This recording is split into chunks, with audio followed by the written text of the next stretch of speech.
ನಿನ್ನೆ Valentine's day, ಪ್ರೇಮಿಗಳ ದಿನ. ಸಿಲಿಕಾನ್ ಸಿಟಿ ಬೆಂಗಳೂರಿನಲ್ಲೂ ಕೂಡ ಪ್ರೇಮಿಗಳ ದಿನವನ್ನು ವಿಭಿನ್ನವಾಗಿ ವಿಶಿಷ್ಟವಾಗಿ ಆಚರಿಸುವಂತಹ ಕೆಲಸವನ್ನು ಹಲವು ಕಡೆಗಳಲ್ಲಿ ನೆರವೇರಿಸಲಾಗಿದೆ. ಬಟ್ ಪ್ರಮುಖವಾಗಿ ಪ್ರೇಮಿಗಳ ದಿನ, ಪ್ರೀತಿಸುವ ಹೃದಯಗಳು ಇನ್ನಷ್ಟು ಸನಿಹವಾಗುವಂತಹ ಕಾಲ. ಈ ಹಿನ್ನೆಲೆಯಲ್ಲಿ ಪ್ರೀತಿಗೆ ಸಂಕೇತವಾಗಿರುವಂತಹ ರೋಸ್ಗಳಿಗೆ ಸಿಲಿಕಾನ್ ಸಿಟಿಯಲ್ಲಿ ಫುಲ್ ಡಿಮ್ಯಾಂಡ್ ಹೆಚ್ಚಾಗಿತ್ತು. ಅದರಲ್ಲೂ ಕೂಡ ಬೆಂಗಳೂರಿನ ಅಂತಾರಾಷ್ಟ್ರೀಯ ಪುಷ್ಪ ಹರಾಜು ಕೇಂದ್ರ ಗುಲಾಬಿಗಳಿಗೆ ಕೇವಲ ದೇಶವಲ್ಲ ವಿದೇಶಗಳಿಂದಲೂ ಕೂಡ ಫುಲ್ ಡಿಮ್ಯಾಂಡ್ ಬಂದಿದೆ.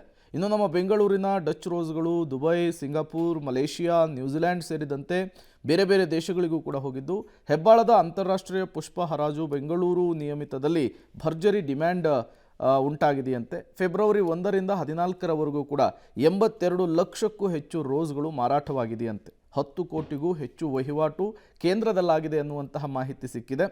ಒಂದು ದಿನಕ್ಕೆ 1 ಕೋಟಿಗೂ ಹೆಚ್ಚು ಆದಾಯ ಈ ಗುಲಾಬಿ ಹೂಗಳ ಮಾರಾಟದಿಂದಲೇ ಬಂದಿದೆ ಅನ್ನೋದು ಗೊತ್ತಾಗ್ತಾ ಇರುವಂತಹ ವಿಚಾರ. ಈಗ ಅಂದಾಜು ಫೆಬ್ರವರಿ 1ನೇ ತಾರೀಕಿಂದ ಈವರೆಗೂ ಸುಮಾರು 20 ಲಕ್ಷವರೆಗೂ ವಹಿವಾಟಾಗಿದೆ. ಈ ಸರಿ ನಮಗೆ ಜಾಸ್ತಿ, ನಮ್ಮದು ಬಲ್ಕ್ ಆರ್ಡರ್ಸು, ನಮ್ಮದು ಡೆಲ್ಲಿಗೆ ಹೋಗುತ್ತೆ, ಚಂಡೀಗಢ್ಗೆ ಹೋಗುತ್ತೆ, ಹಾಗೂ ತಮಿಳ್ನಾಡು ಈ ಕಡೆಗೆಲ್ಲ ಕಲ್ಕತ್ತಾಗೆಲ್ಲ ಕಳಿಸ್ತೀವಿ ಮೇಡಮ್. ನೋಡೋಕ್ಕೆ ಹೋದರೆ ಈ ಸರಿ ಕ್ವಾಲಿಟಿ ಚೆನ್ನಾಗಿದೆ ಮತ್ತು ರೇಟ್ ಕೂಡ ಜಾಸ್ತಿ ಆದರೂ ಒಳ್ಳೆ ಈ ವ್ಯಾಲೆಂಟೈನ್ಸ್ ಡೇಗೆ ಒಳ್ಳೆ ವ್ಯಾಪಾರ ಆಗಿದೆ. ಸೊ ನಾವು ಬಂದಿದ್ದು 5 days ಅಷ್ಟಾಯಿತು.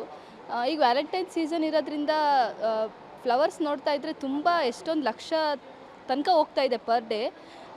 First to 14th Feb ನೋಡಿದರೆ ಹತ್ತತ್ರ 80 ಲ್ಯಾಕ್ಸ್ ಅಷ್ಟು ಹೋಗಿದೆ. ಸೊ ನಿನ್ನೆ ನೋಡಿದ ಪ್ರಕಾರ ಡಾಟಾ ಎಂಟ್ರಿ ಮಾಡಿದ ಪ್ರಕಾರ 8 to 9 ಲ್ಯಾಕ್ಸ್ ಅಷ್ಟು ಹೋಗಿದೆ. ಮತ್ತು ಕ್ವಾಂಟಿಟಿ ಕೂಡ ಕಡಿಮೆ ಇದ್ರೂ ಅದರ ಪ್ರೈಸ್ ಮಾತ್ರ ತುಂಬ ಹೈಕ್ ಆಗಿದೆ. ಇಲ್ಲಿರೋ ಬೈಯರ್ಸ್ಗಾಗಲಿ ಮತ್ತು ಸೆಲ್ಲರ್ಸ್ಗಾಗಲಿ ತುಂಬ ಬೆನಿಫಿಟ್ ಅಂತಲೇ ಹೇಳ್ಬೋದು. ಅಂತಾರಾಷ್ಟ್ರೀಯ ಪುಷ್ಪ ಹರಾಜು ಕೇಂದ್ರ ಗುಲಾಬಿಗಳಿಗೆ ಕೇವಲ ರಾಜ್ಯದಲ್ಲಿ ಮಾತ್ರ ಡಿಮ್ಯಾಂಡ್ ಇಲ್ಲ, ಹೊರ ದೇಶಗಳಲ್ಲಿಯೂ ಕೂಡ, ಹಲವು ದೇಶಗಳಲ್ಲಿಯೂ ಕೂಡ ಡಿಮ್ಯಾಂಡ್ ಇರುವಂಥದ್ದು. ಪ್ರತಿನಿತ್ಯ 1 ಕೋಟಿ ರೂಪಾಯಿಗೂ ಹೆಚ್ಚು ಟ್ರಾನ್ಸಾಕ್ಷನ್ ಈ ಗುಲಾಬಿ ಹೂವಿನ ಮಾರಾಟಗಳಿಂದಲೇ ಆಗ್ತಾ ಇರೋದ್ರಿಂದ ಸಹಜವಾಗಿಯೇ ಒಂದು ರೀತಿಯ ಸಂತಸದ ಸುದ್ದಿಯಾಗಿರುವಂಥದ್ದು. ಬೆಂಗಳೂರಿನ ಅಂತಾರಾಷ್ಟ್ರೀಯ ಪುಷ್ಪ ಹರಾಜು ಕೇಂದ್ರದಲ್ಲಿ ಈಗ ಈ ಬಗೆಯ ಗುಲಾಬಿಗಳಿಗೆ ಡಿಮ್ಯಾಂಡ್ ಕೂಡ ಜಾಸ್ತಿ ಆಗ್ತಾ ಇದೆಯಂತೆ. ನಿನ್ನೆ ವ್ಯಾಲೆಂಟೈನ್ಸ್ ಡೇ ಇತ್ತು, ಪ್ರೇಮಿಗಳ ದಿನಾಚರಣೆ ಇತ್ತು. ಹಾಗಾಗಿ ದೊಡ್ಡ ಮಟ್ಟದಲ್ಲಿ ಈ ಹೂಗಳು ಸೇಲ್ ಆಗಿದ್ದಾವೆ ಅನ್ನೋದು ಕೂಡ ಗೊತ್ತಾಗ್ತಾ ಇದೆ.